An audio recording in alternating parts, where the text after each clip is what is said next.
सबसे पहले मैं आग्रह करूंगा हमारे बीच में सबसे वरिष्ठ और वैज्ञानिक जो बैठे हैं डॉक्टर रवि चोपड़ा जी, कि आप अपनी वैज्ञानिक समझ से, मुझे लगता है हम सबको ये जानने की जरूरत है कि इस बार जो देहरादून में 43 डिग्री का तापमान क्रॉस हुआ और इतनी गर्मी जो हुई, इसको हम किस तरह से समझें, किस तरह से देखें, ये हमारे जीवन पर आने वाले प्रभाव के मद्देनजर हम उसको किस तरह से समझ करके और आगे बढ़े।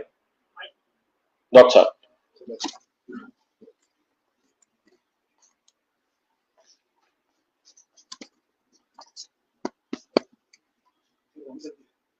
ऑन किया है क्या?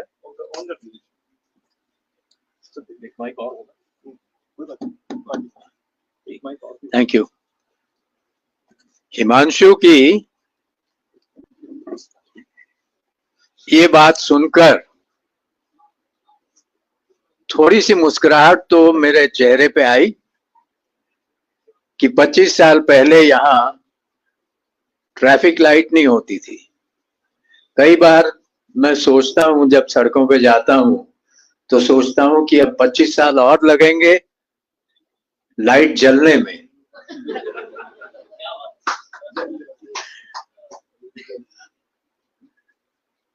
तो सबसे पहले तो फंसाने के लिए थैंक यू।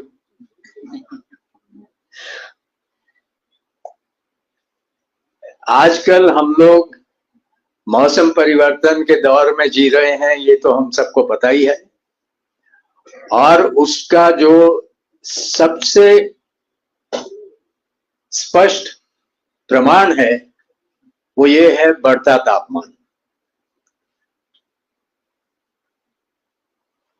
विश्व रूपी गर्मी बढ़ रही है, उससे दुनिया का कोई हिस्सा बच नहीं सकता। तो सबसे पहला कारण तो यही है, जिसको हम ग्लोबल वार्मिंग कहते हैं। यह सबसे पहला कारण है कि यहाँ पर 43 डिग्री की ओर हम लोग बढ़े हैं। शायद बहुत कम लोग जानते होंगे, लेकिन आज से करीब 10 साल पहले, 8 या 10 साल पहले, अमेरिका में एक साइंटिस्ट ने घोषणा कर दी थी कि इस दशक में ये जो ग्लोबल वार्मिंग हो रही है उसकी गति और तीव्र हो जाएगी। और वो बात सही निकल रही है। दूसरा जो बड़ा कारण है वो ये है कि हम सब एक गलत विकास नीति के विक्टिम्स हैं और हम सब उसको झेल रहे हैं, चाहे हमें वो विकास चाहिए या ना चाहिए, लेकिन आपको हमको सबको झेलना पड़ रहा है। अब ये तो हुए बड़े कारण, लेकिन इनके ऊपर कुछ यहां स्थानीय कारण भी हैं। देखिए, ग्लोबल वार्मिंग के समय पेड़ और जंगल जो है is the first line of defence. आप सब जानते हो कि ग्लोबल वार्मिंग का मुख्य कारण है कि हमारे एटमॉस्फेयर में कार्बन डाइऑक्साइड की मात्रा बढ़ रही है। ठीक है ना? लगभग 1750 में ये प्री इंडस्ट्रियल रेवोल्यूशन के समय ये अंदाजा है कि 280 पार्ट्स पर मिलियन मात्रा थी कार्बन डाइऑक्साइड की। आज उसकी मात्रा जो है धीरे धीरे बढ़कर, मुझे याद है कि 1958 में 305 ppm, 2005 में 380 ppm और आज 420 ppm। So we have gone up by more than 50% in the last, कितने हो गए, 250 साल लगभग। तो ग्लोबल CO2 की मात्रा अगर हमने कम करनी है तो हमें अपने पेड़ों को और जंगलों को बचाना है, क्योंकि आप सब जानते हो कि पत्तियां जो हैं वो कार्बन डाइऑक्साइड को अब्सॉर्ब करती हैं और ऑक्सीजन को रिलीज करती हैं। लेकिन हम में से बहुत कम लोग जानते हैं कि जो हमारे समुद्र हैं, सागर हैं इस दुनिया में, सबसे ज्यादा वो सबसे बड़ी सिंक वो है। उसके बाद जंगल है, और जंगल के बाद जो हमारी मिट्टी है, और जंगल हमारी मिट्टी की सुरक्षा भी करते हैं, आप सब जानते हो। तो कार्बन सिक्वेस्ट्रेशन जिसको हम कहते हैं, वो मिट्टी में भी काफी बंधी होती है। अब जैसे आपने बताया हिमांशु जी, आपने कहा कि यहाँ दून घाटी में पिछले करीब 15 सालों में, या मैं यूं कहूं कि जब से हम लोग अलग राज्य बने हैं तब से पेड़ कटने शुरू हुए, और अंदाजा है कि लगभग 25,000 पेड़ कट चुके हैं पूरी दून घाटी में, जिसका असर हम सब के ऊपर हो रहा है। इस वक्त जो योजनाएं हैं उनके अनुसार लगभग 40,000 पेड़ और कटने वाले हैं, कुछ तो कटने शुरू हो गए हैं। और जो जिन योजनाओं की सोच चल रही है लेकिन अभी घोषणा नहीं हुई, मेरा अंदाजा है उसके कम से कम 40,000 और आ जाएंगे। तो लगभग आप ये मान के चलिए कि आते आते अगर हम सब विरोध में नहीं लगेंगे तो 1 लाख से ज्यादा पेड़ कट जाएंगे। ये एक बहुत बड़ा कारण है, और इसको सिद्ध किया एक बड़े सरल प्रयोग से मैडम रुचि सिंह ने।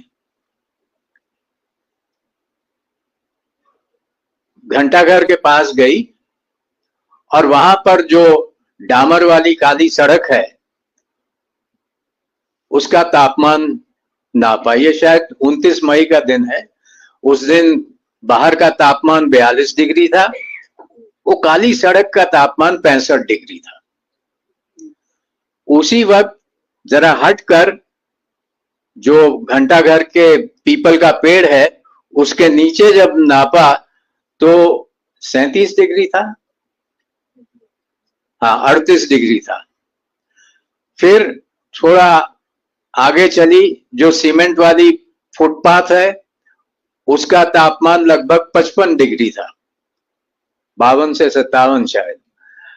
और अगर किसी बिल्डिंग की छाया के नीचे देखा तो वो कितना था,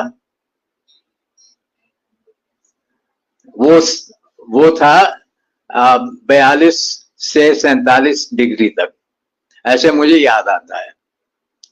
लेकिन अगर घास वाली जगह पे उसने नापा तो वो केवल 37 डिग्री था।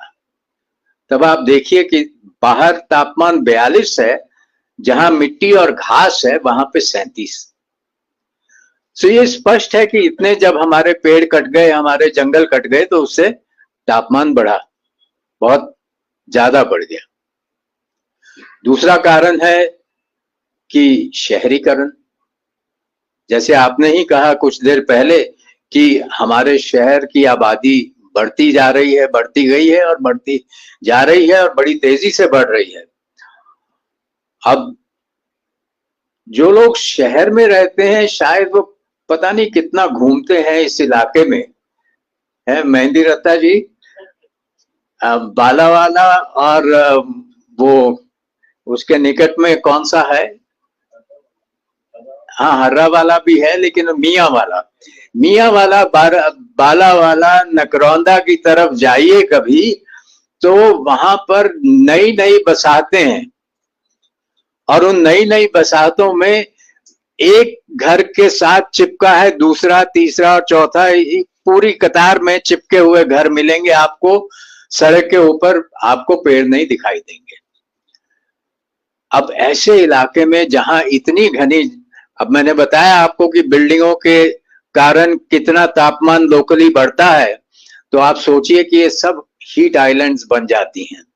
और शायद आईआईटी रुड़की की स्टडी थी कि 75% of Dehradun area is a heat island today. ठीक। तीसरा कारण, जब इतनी संख्या है और देहरादून को हम सही ढंग से कहें तो मिडिल क्लास सिटी है, और यहाँ पर लोगों के पास मोटर गाड़ियां बहुत हैं, 2 पहिया हो 4 पहिया हो, लेकिन मोटर गाड़ियां बहुत हैं। उनमें से जो एग्जॉस्ट निकलते हैं उसमें CO2 है, उसमें NOx है, और ये सब जो है गैसेस जो निकलती हैं उससे भी तापमान बढ़ता है। चौथा कारण आप ही ने बताया कि अब जब इतनी गर्मी होती है तो लोग भागे एसी खरीदने के लिए। अब एसी क्या करता है? एसी आपके कमरे में से गर्म हवा निकाल के बाहर फेंक देता है। तो उससे फिर तापमान बढ़ता है। मैं तो कई बार कहता हूं कि भैया, अगर आपको बहुत गर्मी लग रही है, एसी मत खरीदना, कूलर जाके खरीद लो, सस्ता है। और कूलर जो है वो बाहर की गर्म हवा लेकर पानी के जरिए उसको ठंडा करके आपको ठंडी हवा दे रहा है। सो environmentally speaking, a cooler is a much better idea. So also economically speaking. तो ये कुछ प्रमुख कारण है जो मुझे लगता है कि जिससे कि इतना ज्यादा local on top of the national and the international causes. Thank you, sir.